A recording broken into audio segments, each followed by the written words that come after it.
السلام علیکم ورحمۃ اللہ وبرکاتہ۔ طارق جمیل آپ کی خدمت میں۔ مزاج گرامی خیریت سے ہوں گے؟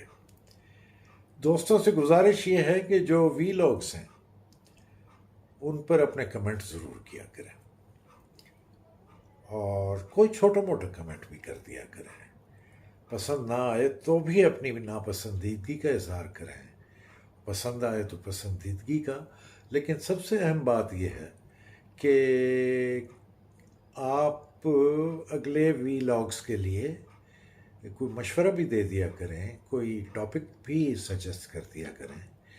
اب یہ آج کا جو وی لاگ ہے وہ آپ کی خدمت میں پیش کر رہا ہوں، اور ایک گزارش یہ ہے کہ چینل کو سبسکرائب کیجئے، دوستوں کے ساتھ بھی شیئر کیجئے، بیل آئیکن کا بٹن بھی دبائیے، اور اس کا لنک اپنے دوستوں کو بھیجیے۔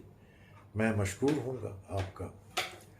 ایک قصے ہی کہہ لیں یا کہانیاں وہ ذہن میں گھوم رہی ہیں۔ ایک تو یہ کہ ایک راجا تھے، اور وہ اپنے لاؤ لشکر کے سمیت پتہ نہیں کہاں فتح کرنے جا رہے تھے، کیا کرنے جا رہے تھے۔ تو ان کا گزر ایک سرسبز و شاداب باغ میں سے ہوا، اور وہ بہت بڑا باغ تھا، اور اس میں طرح طرح کے پھل لگے ہوئے تھے۔ تو گزرتے گزرتے بادشاہ نے اپنی سواری روکی، سارا لشکر رک گیا، سب کی نظریں بادشاہ کے اوپر کہ اللہ خیر کرے کیوں روک دیا۔ تو بادشاہ نے کہا کہ یہ بڑا پیارا پھل ہے، یہ ذرا مجھے توڑ کے دینا، میں چکھوں۔ تو وہ پھل بادشاہ نے چکھا اور مزیدار تھا، اور بادشاہ آگے چل دیے۔ آگے تو چل دیے لیکن پیچھے جو لاؤ لشکر تھا، انہوں نے بادشاہ سلامت یا راجہ کے تتبع میں ہر ایک نے اپنے استطاعت کے مطابق وہ پھل اچکنے شروع کر دیے، اور جب لشکر وہاں سے باغ میں سے آگے کو بڑھ گیا تو پھر باغ میں درختوں پر ایک پھل بھی نہیں رہا تھا دوسرا قصہ یہ کہ ایک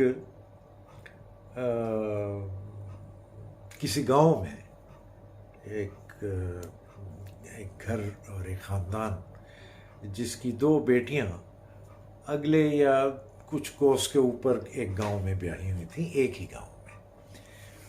تو ماں باپ جو ہیں وہ بہت دنوں سے اپنی بیٹیوں کو نہیں دیکھا تھا انہوں نے۔ تو اماں جی نے اپنے شوہر سے کہا کہ بیٹیاں اتنے دن ہو گئے اور ہم نے انہیں دیکھا بھی نہیں، وہ بھی نہیں آئیں، تو کیوں نہیں تم 1-2 دن کے لیے چلے جاتے، اور یہ کچھ سوغات بھی لے جاؤ، یہ گڑ ہے، یہ گنا ہے، یہ فلاں چیز ہے، یہ فلاں چیز ہے، یہ پنجیری بنائی ہے، یہ بسکٹ ہیں، یہ بھی لے جاؤ۔ آدھے ایک کو دے دینا، آدھے ایک کو دے دینا، ان کو پیار کرنا، اور ان کے پاس رہ کر آؤ، ذرا ان کا دل بھی بڑا ہو جائے گا۔ تو بابا جی نے کہا ٹھیک ہے۔ وہ بابا جی نے اپنا عصا اٹھایا اور پوٹلی 2 پوٹلیاں جو ہیں وہ اٹھائیں، اور بیٹیوں سے ملنے کے لیے اگلے وہ جو جس گاؤں میں بیاہی ہوئی تھیں وہاں پہنچے۔ وہاں پہنچے تو وہ تو نہال ہو گئی نا بیٹی، پہلے بڑی بیٹی کے گھر گئے تو وہ نہال ہو گئی، خوش ہو گئے، میرے ابا جی آئے ہیں، اور بٹھایا، چارپائی پر بٹھایا۔ دوپہر کا وقت ہو گیا تھا، تو بٹھایا چارپائی پر، ان کے آگے شربت یا کھانا رکھا، ان کے پاؤں دبائے، اور ابا نے پوچھا بیٹا کیسے گزر رہی؟ اچھا، وہ بیٹی بیاہی ہوئی تھی ایک کمہار کے گھر۔ تو دھوپ نکلی ہوئی تھی، دوپہر کا وقت تھا، اور وہ برتن جو ہے نا کچے جو گھڑے ہوئے، وہ صحن میں سارے پھیلے ہوئے تھے، اور ان کو دھوپ میں سوکھنے کا وقت وہ دے رہے تھے، اس کے بعد بھٹی میں انہیں پکانا تھا۔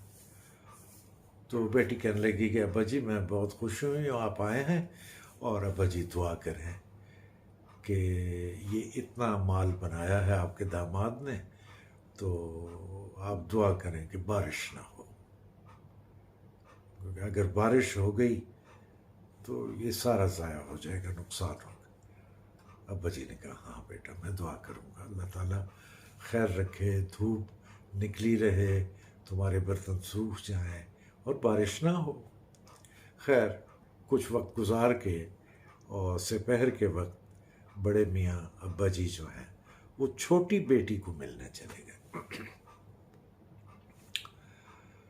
چھوٹی بیٹی ایک کاشتکار کی بیوی تھی، کسان کی، چھوٹا سا کوئی رقبہ وہ کاشت کرتے تھے، اور بارانی زمین تھی۔ وہ بھی بہت خوش ہوئی اپنے ابا کو دیکھ کر، اور اس نے بلائیں لی اور ابا کو بٹھایا۔ سپہر اور شام کا وقت ہو چلا تھا، تو ابا جی نے کہا کہ بیٹا میں نے تو آج ہی واپس جانا تھا، لیکن چلو آج رات تمہارے ساتھ گزار کے تو پھر جو ہے تو میں صبح نکل جاؤں گا فجر کے وقت۔ انہوں نے کہا کیوں نہیں ابا جی، مجھے بتائیں میں پکاؤں کیا آپ کے لیے۔ بہرحال اس نے خاطر تواضع کی، بہن وہ جو داماد تھا وہ بھی بہت خوش ہوا۔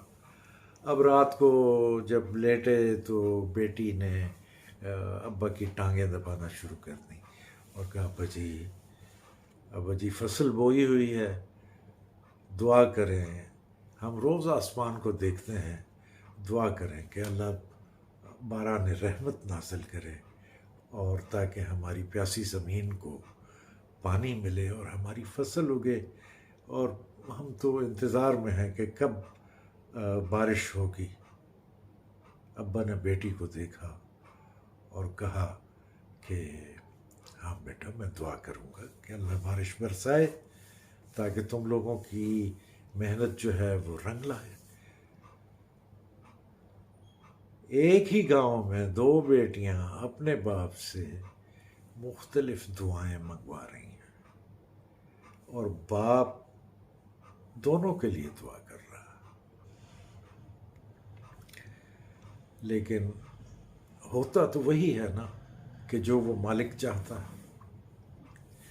اس مالک نے اس کا بھی خیال رکھنا ہے کہ وہ بھی اس کی بندی ہے، اس مالک نے اس بچی کا بھی خیال رکھنا ہے کہ یہ بھی اس کی بندی ہے، اور بابے کا کام ہے کہ دعا کر دینا، اب آگے وہ جانے کہ اس کو کیسے بیلنس کرتا ہے۔ تو یہ مجھے خیال اس لیے آیا کہ یہ جو پچھلے دنوں 8-10 روز ہم پر جیسے تیسے بھی گزرے آخر وقت تک، اور یعنی یہ ہے کہ وہ اب کیا کہیں، بلاول بھٹو کو تقریر ہی نہیں کرنے دی گئی، اجلاس ہی اگلی تاریخ پر ایڈجرن کر لیا گیا۔